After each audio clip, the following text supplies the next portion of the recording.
if you're in a good relationship, this will really test you on things. And Amen. it tests you on a lot of different things, on what are your strengths, what are your weaknesses, what can you share. I always tell Jeff, if you don't like to do something, give it to me. Like, put the burden on me for something, and you do what you do best. I'll do what I like to do. All righty, folks, we are going to talk to a couple that was all over the event last week in Las Vegas. They were meeting and greeting and networking. I must have had 10 to 15 people come up to me during the event saying, you have got to meet Jeff and Suleika. They are doing something very special with PTO for Life. So I'm like, I have no idea what PTO for Life is. So let's have a conversation. Let's get it going. How you doing, Jeff and Suleika? Hi, good morning. Good morning. We're happy as can be, and happy to be here to share our story and our new YouTube channel. Yeah. There you go. Huge words of encouragement. I think getting a YouTube channel started now, kind of documenting the journey, is a huge unlock. It may not feel like that today, but trust me when I say, when you're 1, 2, 3, 4 years ahead, you're gonna love to look back. But everybody starts a channel for some reason. Their why. Why don't you tell us your vision for PTO for Life? So it started that Saturday at the meeting, at your celebration. Millennial Mike was behind it, and just like the words that I would hear from different people. And I couldn't go to bed that night. I was so like drunk with how wonderful the whole event was. And I was totally sober, but you know what it is. I know what you mean. Yeah, my mind was just on cloud nine. And so I've always had this name kind of in the back of my mind, just because when we would be asked to go on road trips or vacations or just pretty much anything, it would be always like, oh, I don't have enough PTO, or I only have 2 days of PTO left for the rest of the year. And it was just always like a thing. And I was like, gosh, Jeff, hopefully one of these days we'll have PTO for life. And that's where house hacking has got us. And so that's where the name came from. But it's mostly to lessen the learning curve for people that are going through house hacking, or even just landlord issues. And Jeff is really good on the talking to people about it, because he helps people get through their house hacks or finds their house hacks. And then for me, I'm just I lived it with him, so I want to be able to help. And the big thing too, he actually planted the seed like 6 months ago, what he said. Oh yeah. So she actually had that name in her mind, so it wasn't like so much it was kind of already, the seed was planted, and then the event almost it catapulted me. Yeah, I didn't know it was going to be a YouTube channel. That was never. I just thought, well, like maybe we'll write a book about our journey or something, and it should be PTO for Life. But now I know that after listening to Coach Carson and everybody, like, okay, you don't have to do everything at once. Just just stick to one thing, focus on one thing. Sean Canal said that, and so all those things just really help align. Yeah, Sean Canals is certainly a highlight for me during the event. Just really encouraging everybody, to just push record, to just get started. You'll never be perfect. Perfection is a myth. Just get started and put it out there, and get a little bit better every day. So let's get into house hacking. It's obviously going to be an anchor of the PTO for Life. But let's rewind the clock. You've done a couple of house hacks already, so let's kind of unpack that and go back to the very first one. Yeah, so let's take a trip back in time to 2017. So wow. Okay. Back then, and all we knew was, hey, we read a paragraph in a book, and that just said buy a 2 to 4 units, and it was Mark Ferguson, how to build a rental property empire. And then I convinced her, like, hey, I came home, I was so excited. I was like, hey, I read a paragraph. Are you willing to move out of this condo and go live in a fourplex? Or what did you say? I was like, yeah, I'll go wherever you go. I didn't care. Oh, that's awesome. All right. So you were in a condo as a rental or an owner? Owner. So it was paid $1,500 a month with the HOA. Nope, just 1 bed, 1 bath, loft style, beautiful condo. Took him 2 2 years or 1 year to find? A year and a half Just to find it. Mm. I was an annoying picky buyer that was like, oh, I don't feel right. I want this. I want the duck pond. I want a high ceiling, a spiral staircase, and Yeah. I found that. But it took a year and a half. Yeah. So we sold the condo and moved into this fourplex, and that's where the journey began in 2017. Yeah. And we went from $1,500 all the way down to zero, living for free. And that first one was really what catapulted us, because we were both working W-2 jobs, 2 weeks PTO max. Well, then, that's a huge unlock. I mean, you two did that. You've obviously probably heard Anna Kelly's story. She did that as well. She calls it her best financial move ever, selling the big house in Texas, buying the fourplex in Pennsylvania, two-story fourplex. So she had to live upstairs. And it's just a great unlock, right? You went from spending, $1,500 or $1,200 to zero. And you could just stack all that paper on the side, right? Yeah, and that was the amazing thing. I was calculating is like, how, if we both got monster bonuses or raises our job, can we even compete with $1,500 per month net? Exactly. That's a net number, yeah. So that's my background in corporate finance. So I love the numbers. I like analyzing things. I love the spreadsheets. So you speak my love language, Mike, with your 50-year spreadsheet. There you go. There you go. Well, let's talk about that first year, because a lot of people maybe read Mark Ferguson or other books that talk about house hacking, get started, but maybe we don't talk about, the actuals, right? So, okay, you buy the fourplex, you move in, now you have 3 tenants. How was that first year? Was it tenants, toilets, and termites? Was it chaotic? Do you have evictions? What was kind of the good, bad, and ugly of that first year experience? Well, literally the first day we got in there, once we signed all the paperwork and we had bought all the paint and things from Home Depot, we had no idea that there were 8 people living below us, and they didn't know the house had been sold. So Oh, that was fun. just imagine that, but getting a fourplex that needs so much work, number one, that's already a hard foot to start on. But number two, now knowing that there are 8 people living in this place that was supposed to be vacant, and that was a situation. So that was our first week. We had to do an eviction. First week. We actually didn't have, you said toilets, tenants, termites. We had toilets, roaches, cockroaches. Oh, that's fun. Yeah. Oh my goodness. Surprisingly, Colorado, we're based out of Denver, so it's rare to get termites here, like, because it's cold. It's dry and cold. So we do get infestation. Even cockroaches are rare. Like, I didn't know cockroaches existed here until we got this property. I was like, what is that thing? Yeah. And then Suleika's like, oh, that's a cockroach, because she used to live in Florida, so she knows what they look like. I was so confused. I'm like, is that what I think it is? But it's an alien bug.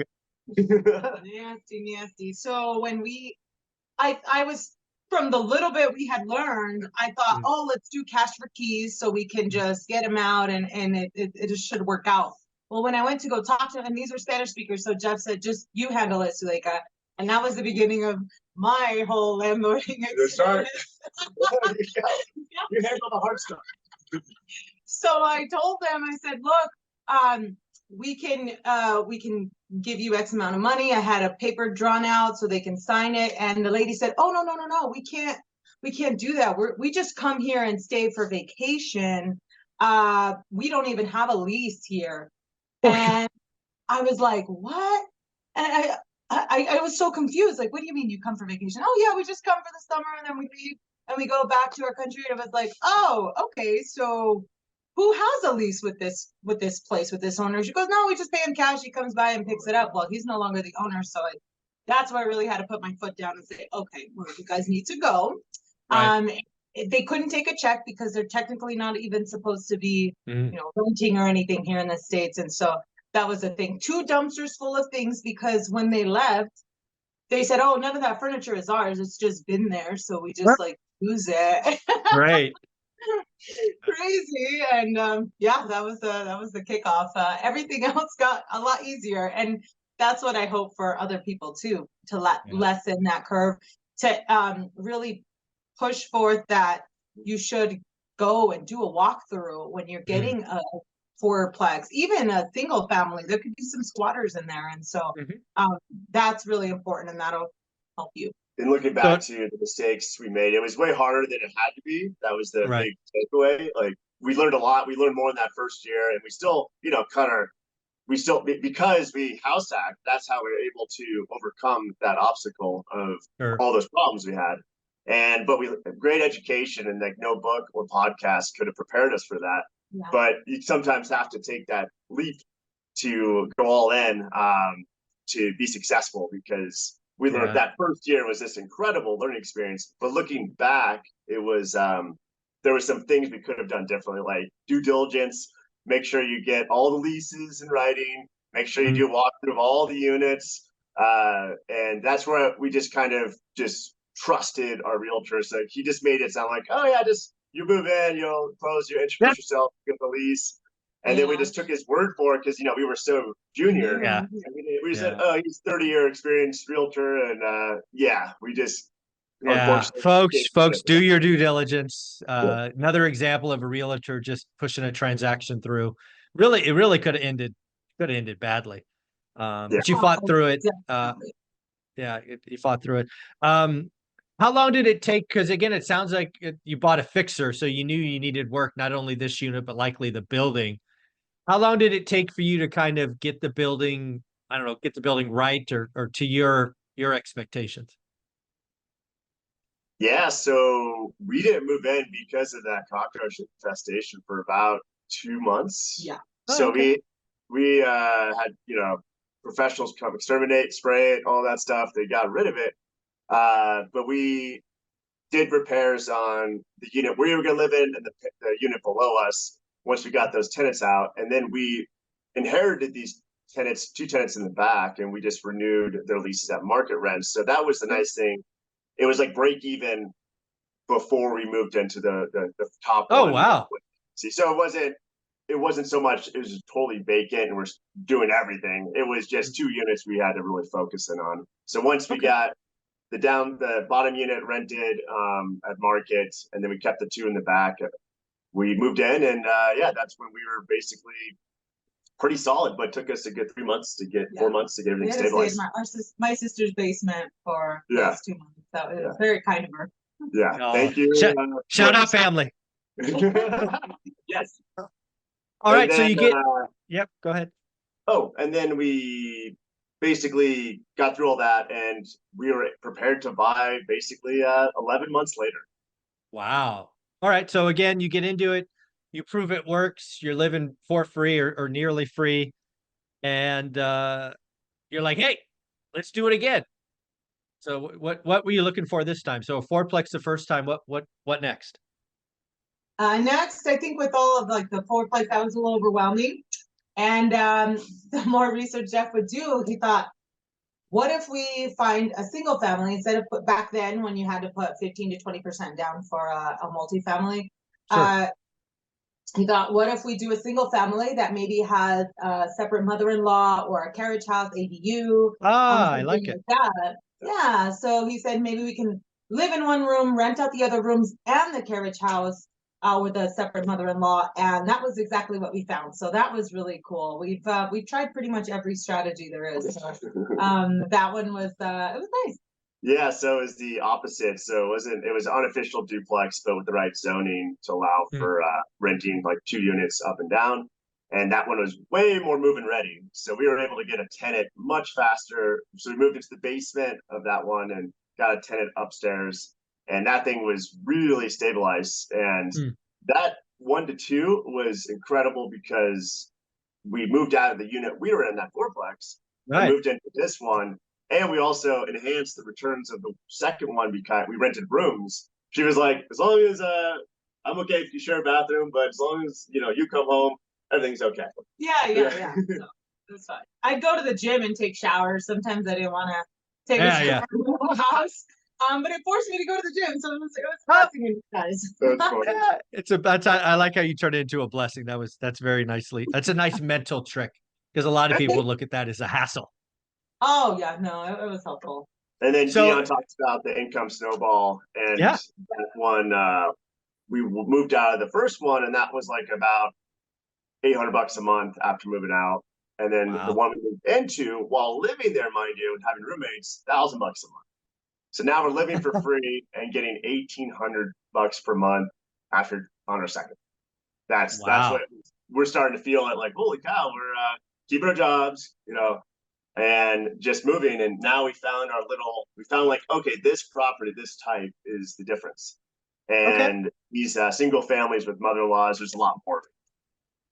Yeah. So I guess the first question I have is, why didn't you live in the small house, carriage house? Just curious. No, it was downstairs. It was So it wasn't like front and back. It was no. Okay.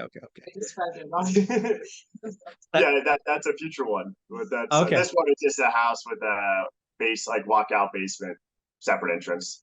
Gotcha. Now I can visualize it. Okay. So this is probably what, 2019, 2020? You're on your second one? 2000. Now we're in 2019. Okay. All right. Where do we go from here? Because I think this is you got a couple under your belt, right? Yeah. Well, I think of it as like, I told Deb, it's like giving yourself a raise every year, like a nice big raise every year. And so why not keep doing it? And then from there, we moved to another one. That one was big again. We just took one room. This time I just said, let's just try to see if we can find one that has a separate bathroom. We just live in the master.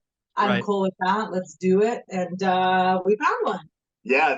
So it's like we're almost trying to do better each time because we're becoming more educated, know what the deal, no deal is, knowing our buy box much better. As you talk about all the time, like we had more defined criteria. So we know like, we know this one will work even better. And it was an even bigger house. It was like a 3,000 square foot house. Oh, wow. With, full, that's when we did Section 8 the first time. They're renting the bottom unit, and then we lived upstairs in the master and did rent by room again. So tell me about the rent by room part, because a lot of people just hear that and they go, not for me. Were you renting to friends? Were you renting to only ladies, only guys? Because this is, they're not really, you have different rules when they live in your home. What was kind of your tenant criteria or tenant avatar for the ones that lived in your space? Well, I don't mind living with guys. Actually, for me, it's a lot easier. I'm the middle of 5 kids, and so I was always around my brothers, and so it was fine. They're actually in my opinion, it was much easier to deal with. The good thing about being a house hacker is that you can fall under the Miss Murphy's exemption, which allows you to be a little more picky without having to get in trouble for discriminating or anything. So if you wanted just all roommates that had one arm, like you could look for that. You could, yeah. But yeah, just people kind of our age was fine, and it just Def did a lot of that. So the criteria is pretty straightforward. With rent by room, I kind of look at it as, high risk, high return. But because of the higher risk, you have to somehow mitigate that risk. And the way I did it was short leases. So they didn't get a 1-year lease to start, or even 6 months.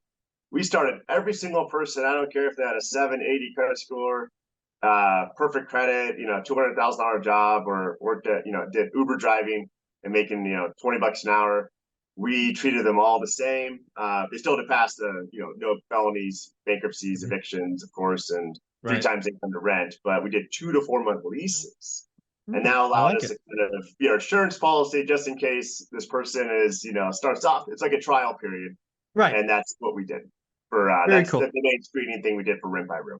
Now I'm curious, rent by room. I'm guessing you rented these furnished. That's just a guess. The rooms were not furnished. The living rooms were. Right. The common area. Yeah. So I would buy the pots and pans, the forks, spoons, couch, everything but a TV was pretty much provided. No TV in the living room. Makes sense. Everybody goes. So again, you're potentially having a lot of people move in, move out, or because they're going to bring in their bed, their dresser, their TV. There's a lot of commotion, I'm guessing, or could be. I Actually, you'd be surprised, Mike. There was most people. Sometimes they don't even have like bed frames. They just Just show up throw with the a mat mattress down. or a dresser. Sometimes they Okay. just yeah no. Some of them have more stuff than others, but usually these rooms are like 10 by 11, and Yeah, not a lot some of stuff. they're more transitory type of tenant class, so they're Okay. already kind of used to moving, so they usually have less stuff than your Got it. Okay. And now what was the kind of average tenure? Because we're into your third unit now. I mean, are people staying in these rooms 6 months, a year? What was kind of the average? Do you have any idea? Yeah, so knowing that particular house, it's really incredible. We've had some like we still have a guy there today. That was 4 or 5 years ago. He's Oh still there. wow. Yeah. And there another guy's there 2 years. So that particular house has been really amazing for like tenant, like low vacancy. The other houses, it's usually on average about 8, 9 months is the average. Okay. All right. Yeah. And then again on the house number 2, when you moved into number 3, you just rented out the master bedroom to someone else, just kind of kept rolling it that way. Yeah. Yeah, we just did rent, but we just kept just rinse and repeat, just rented out the space that we vacated. Okay. I like it. I like it. So we went from $1,800 after your second one. Now you're renting the master bedroom. You're on to your third one. To Suleika's point, you just got another raise. Where do we go in this story? Are we up to like $3,000 or something? Yeah, I think at this point about $3,000 or 3,200 is what, and we're living for free. So it's just like holy cow! Like we're starting to say this is really we found something that Right. I wish everyone knew about. And most of my friends, I told them about it, and they're like, "Oh yeah, that's cool," and then they would just dismiss it, or they didn't really believe me. Like you're crazy. What, you living with roommates? Yeah. What are you in college? Oh, that's amazing. So how many house hacks have you done to date? 7. You're in your 7th. Yes. Yes. And we're in the little carriage house right now. Ah, see, I knew that was coming. Yeah. Eventually. I like it. I like it. So how many tenants do you have across 7 units? Like how many, I guess, rent checks are you collecting a month? 27. Wow. So you're averaging roughly 4 people per house, roughly. Yes. Per unit. Okay. And that's a mixture of Section 8, rent by Right. room, and long-term market tenants. I've got to admit, I've never heard of Section 8 for rent by room. I guess I should not be surprised, but any oddities, Section 8 versus cash? Like, do they still do inspections? Do they still like does Section 8 have its whole process for rent by room? I've never done. Section 8 does do rent by room, but we don't try for that. We just do normal Section 8 for the units. It's like a family. Yeah. Oh, got it. So we switched a couple of the rent by room ones to a Section 8. Yeah. So instead of having 5 tenants, we'll just have the one. Yep. 4 kids or something. But Section 8 does do rent by room. I have seen it before. I just haven't gone through with it just because usually there's just so much demand for just normal.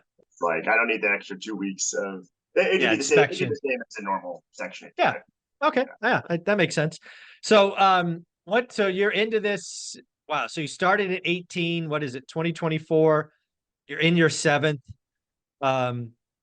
I guess, are you guys going to go for the Lumberjack Landlord's record, which I think was 7? I could be wrong, but you guys might know. 9. Is it 9? Yeah. Oh. Yeah. We want to call them out right here. We want to thank them for inspiring us to, go for more. And we're excited too, because now, we're comfortable. We both quit our W-2s. Wow. Thing, and that's the true power is it led us to build, and then walk away comfortably. And well, let's talk about that. Let's talk about that. So when did you quit the same time? Was it staggered, like one first, one second? How did that happen? Good question. Well, I sort of retired a little earlier. It was during the pandemic. Sort of retired mean? What does that mean? It's the hand gesture. I don't know what that means. Well, I've been doing market. I've been in the gig industry for about 12 years. So I still would kind of dabble in that. I really like it. Plus it's the way I met my husband. So it just has a hold on me, but I would still do those little gigs here and there for Coca-Cola, Visa, Red Bull, whatever. I would still do that. But like my job, which was in sales, I was like, it is over. Once they told us, all right, you got to work from home and you got to have a whole desk in there. Well, Jeff and I, we were in this little room. Like, how do we? So I'm literally sitting on my bed and Jeff's sitting on the other side, and that's where we're doing our work. And so I was like, you know what? How about I just don't do this anymore? I'm good. I like I'll check. That was how I did it. And then I What, would what, encourage what year was that? Or month or year or whatever? 2020 Oh, you've been gone a long time, girl. All right, 2020. during the lockdown. But then I kept doing like other gig work, and I've Sure. actually it gave me the opportunity to try other jobs that I've always been interested in. Now I don't really care about the resume and all that. I just Yeah. like I want to try it out. So I've worked at a casino, I've worked at like a money handling place, I've done so many different things. So a substitute teacher that I never thought I'd ever do. And Wow. me just to kind of dabble and I like it. I be like curious. it. All right, Jeff. So when does the big guy leave corporate finance, which I think you said your job was early? Yes. When does that happen? That was December 2023. Oh, not that he knows it exactly. December 23. No, you'll like my story, Mike. It's basically I was gonna go and tell my boss, put in my 2 weeks. So it was a small 15-person real estate consulting company. And I worked directly under the CFO, and I was like nervous to go tell him because I'm not one that likes the confrontation of like, oh, give you bad news, right?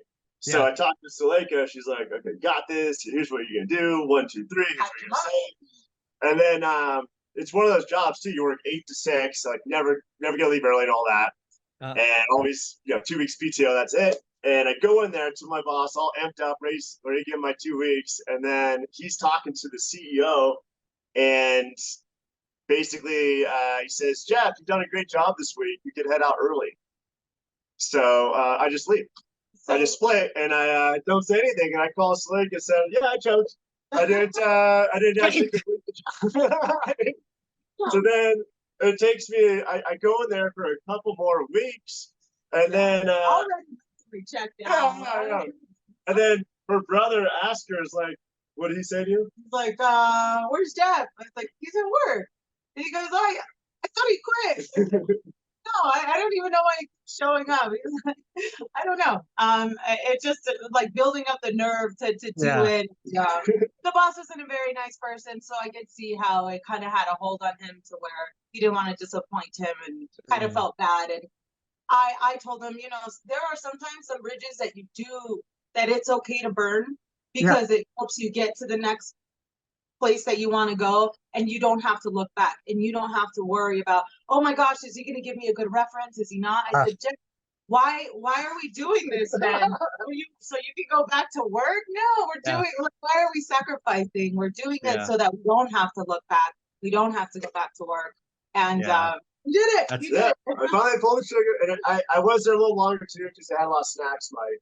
Snacks, animal crackers, espresso, coffee. So I think that's what kept me there longer. And the little treats. That's funny. That's hilarious. So curious, did anybody in your office know the kind of sacrifices you were making and the duration you'd done it? Like anybody know you were house hacking at the office? Yes, I did commute. So we have it was real estate consulting company. We had some architects on staff for the design, and I told a couple people, and they knew about it, but and I even told my boss a little bit, but the CFO, and he just couldn't understand it in his mind because he was just like, "What are you doing?" What? He would like explain it to him, and he understand it conceptually, but like logically, he's like, "Okay, like I get the numbers," but he's like, "Okay, so you're." The age you're at the time, I think the first time I told him I was like 37 years old. I was like, you're 37 and you're living with roommates? Yeah. What are you, a college guy? Yeah, exactly. What are you in college? People almost think like I'm going backwards or like, oh, what's something wrong? Are you struggling?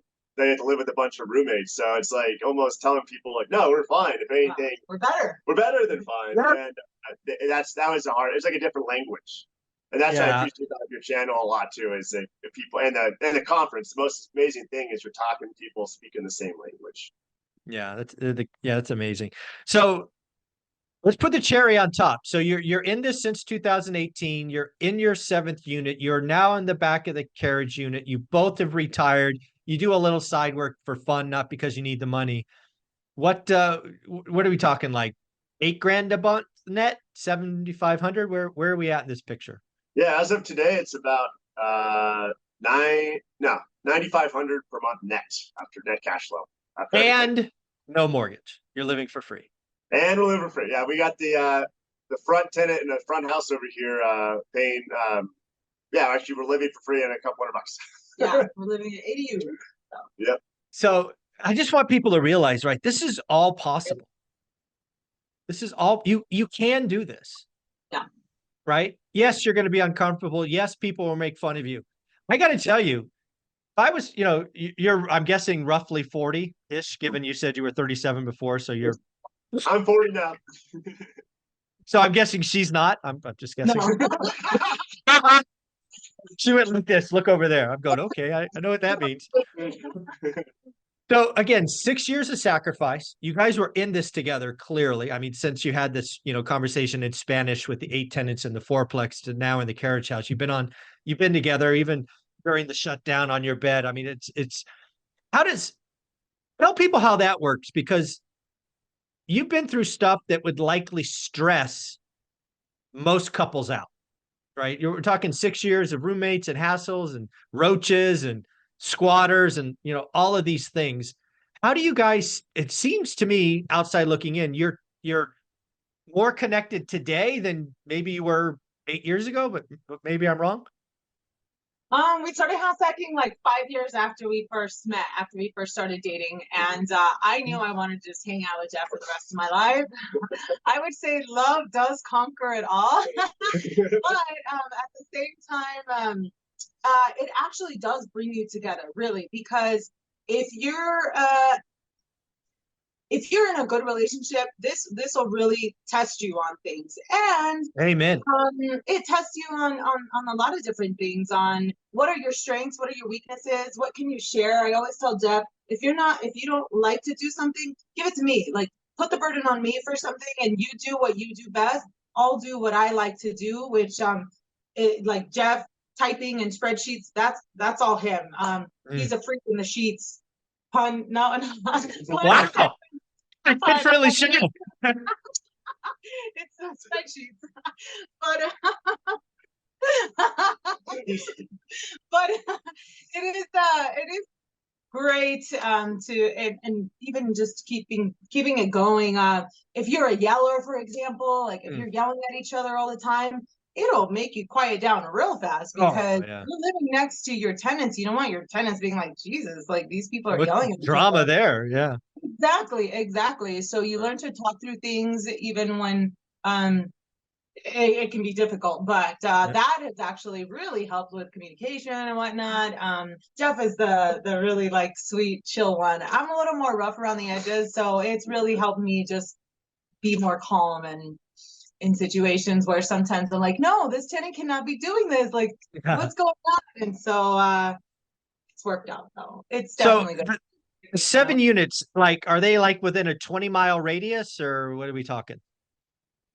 Yeah, I think within all of them are within 15 miles, 5 to 15 miles of each other. The furthest one is 15 miles. Yeah. And you still self-manage all of those? Yeah.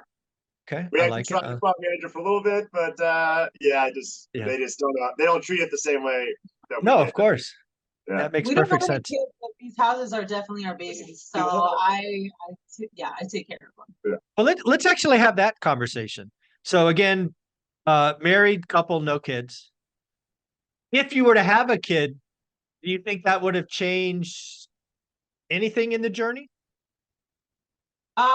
No, I think if we were still in the journey, we would finish it out. We would just look for a separate little ADU or a mother-in-law suite, and then we would live in there. Nothing stops us. Actually, some of our own tenants that have asked us, wow, you guys are so young, like you have all these properties, how did you do it? And we just tell them, oh, we just house hacked, just like we used to live in the room right next to you. Yeah. We're on our way to our next house.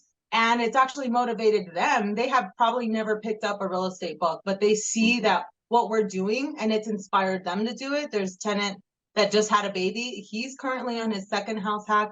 And so it's great to be able to see that in others. So yeah, you'll get made fun of, but that's the wrong people. Those are not the people you want. That are never going to get it anyway. The people that are going to get it, they're going to ask the questions. They're going to take that leap of faith. And instead of paying us $1,500 for a 1-bedroom, now they're getting their own house. They're making money and they're moving it along. It's great. It's such an amazing story. You want to say something, Jeff? Sorry. Oh, yeah, and it's cool because my side job that I jumped into so a few years ago, I got my real estate license to help house hackers, and more so for ourselves. Actually, at the time, we were like, wait a minute, why don't I just I know how to find these properties. Why don't I just get a license and we just do one deal a year? Yeah, we just want one deal a year.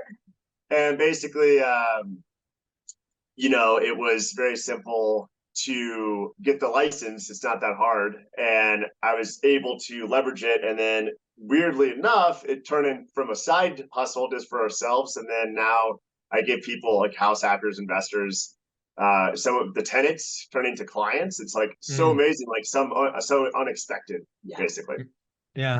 Well, this just popped into my head, so I'm going to ask it now. I'll probably ask it again at the end. But as you know, we're going to do this event in Vegas next year. Would you two like to be one of the speakers during the session and tell this journey and take questions from the audience? Oh my gosh. Yes. Yeah. Oh, yeah. Yeah. All right. Yeah. Oh my God. That's like. It would be honored. Wow. Blessed, Awesome. yeah. I will. I have a whole spreadsheet of stuff I'm tracking. So as soon as this is over, I will add you to the list of speakers. Again, I love the husband-wife combination. I love the story. I love the ugliness of the beginning. I love trying to get better every time, staying together. I think house hacking is the unlock for most people, and doing it over and over again is awesome. Doing it until you both could quit is awesome. I mean, people need to see it. Yeah. 6-7 years, you have roommates. Eventually you live in the back. You got $9,500 a month cash flow. You're living okay. I think that needs to be and it will be, assuming you say yes to one of the sessions at ORaaT 2024 or 2025. So thank you. I am curious.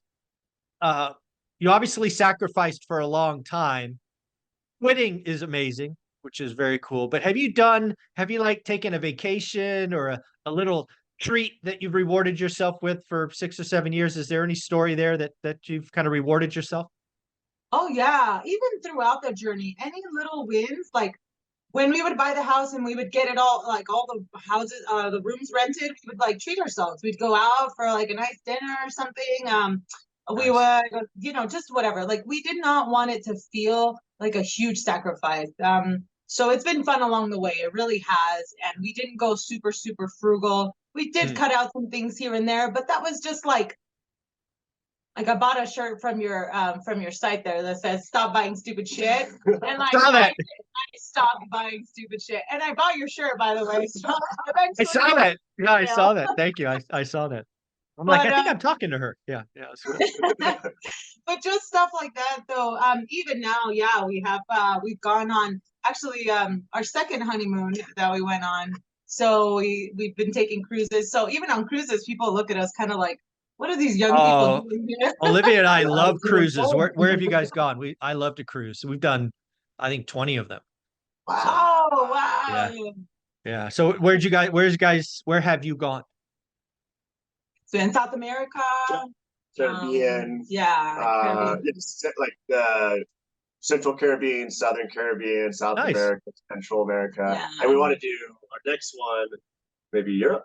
Maybe my favorite cruise of all time, Olivia's too, was the Mediterranean. Wow!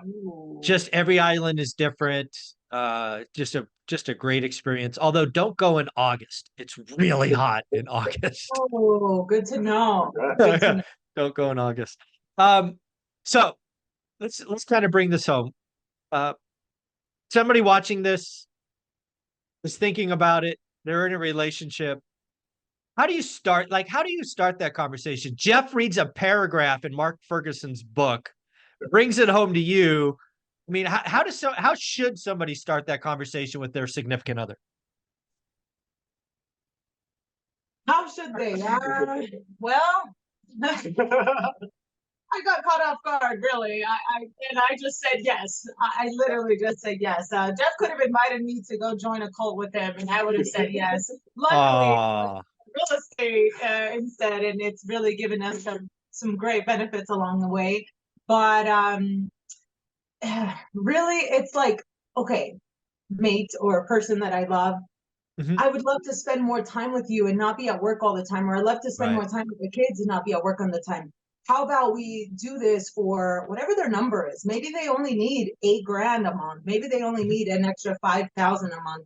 Whatever their number is, let's do that many house hacks. And then guess what? We're going to make that amount. We're going to make that number, as opposed to this person working until they're 60, 65.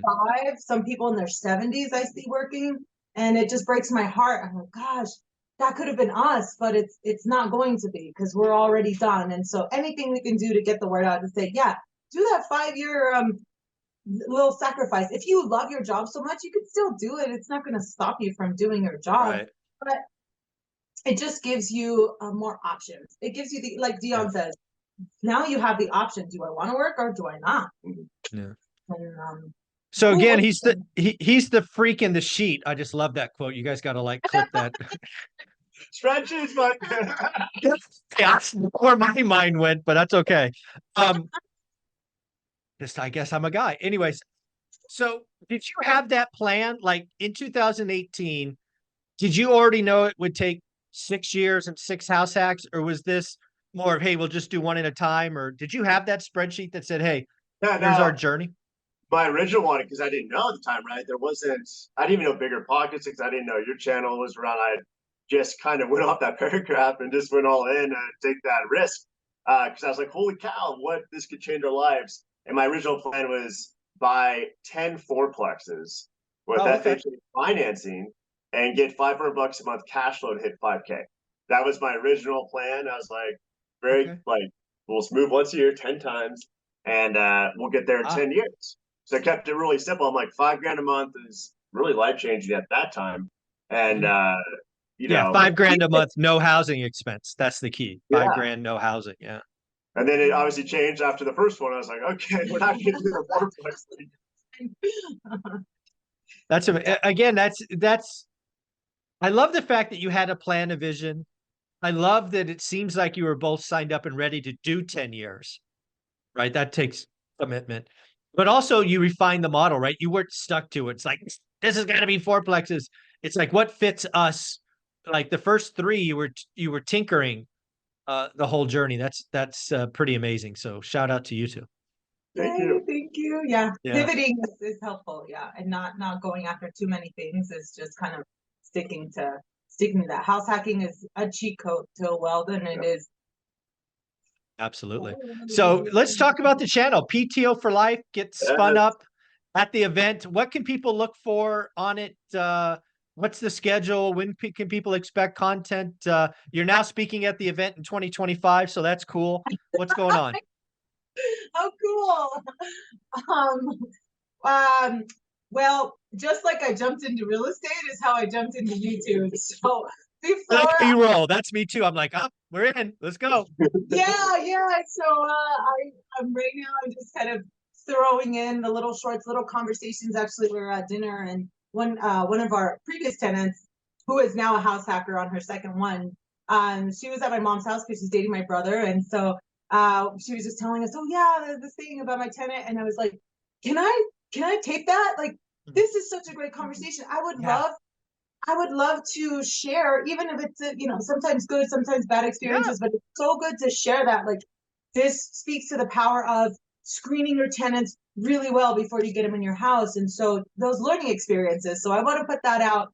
Eventually, we'll start putting things out on Section 8. There are a lot of questions about it. There are a lot of misconceptions about Section 8. There are a lot of real, raw, true stories about, the downside of it. And so we just want to share it all. And of course, share our journey. I never documented anything on social media. I really suck. I was never active on it. And so this is so new for me, but I think it is important. It's like a passion project. What is that? Love, Diary. no, not a love diary. It's just to PG-13. It's just a thing so people can see what our story was, Yeah. what we went through, and then have those teachable moments. Have a Yeah. couple sections on most asked Section 8 questions. People will call us about Section 8 stuff all the time, and it would be great to shoot them a video and say, hey, here, check this out. This has all the information. My favorite thing is tenant screening. So I'm like passion. That's my passion. Like, is I like to find dirt on people to see. Is this a fake pay stub? I don't know. Let me see what's going on here. Let me see these bank statements. Let me see their average spend per month. Like, I like, you know, because that goes back to my corporate finance analyst at heart. And I think that's the thing I'm really passionate about and I'm excited about to share on the channel is how to really screen tenants really well. And that's how you become a successful landlord. Yeah, so you don't have so much turnover all the time. Yeah, PTO for life is as long as you stay true to yourself, which you just highlighted for me, you know it's going to be a journey. I can promise you, you will create many, many, many more house hackers. You will create many more people who do this for 5 or 6 years. You will help retire people early. That's our And goal. That's what we want. Yeah. that's amazing. Yeah, That's even amazing. if one person can retire, Just one. or if they're like, we want to be Jeff and Slake up, we do. We want people to be way more successful than us and maybe even finish off sooner than us. Except Lumberjack would beat him first. Oh yeah. Yeah, you gotta go for 10. Lumberjack, they called you out, buddy. You gotta get the wife and the 4 kids into. No, I'm just kidding. He's not doing that. All right, so PTO for life is the YouTube channel, folks. Go check it out. They're going to document the story. They will be speaking at ORaaT 2025. They will be on stage. Everybody was right. You two are rocking and rolling. I appreciate you. If I can do anything to help out, you just let me know. Have an amazing day. Thank you so much, Mike. Yeah. Yay! It's for life. Yeah.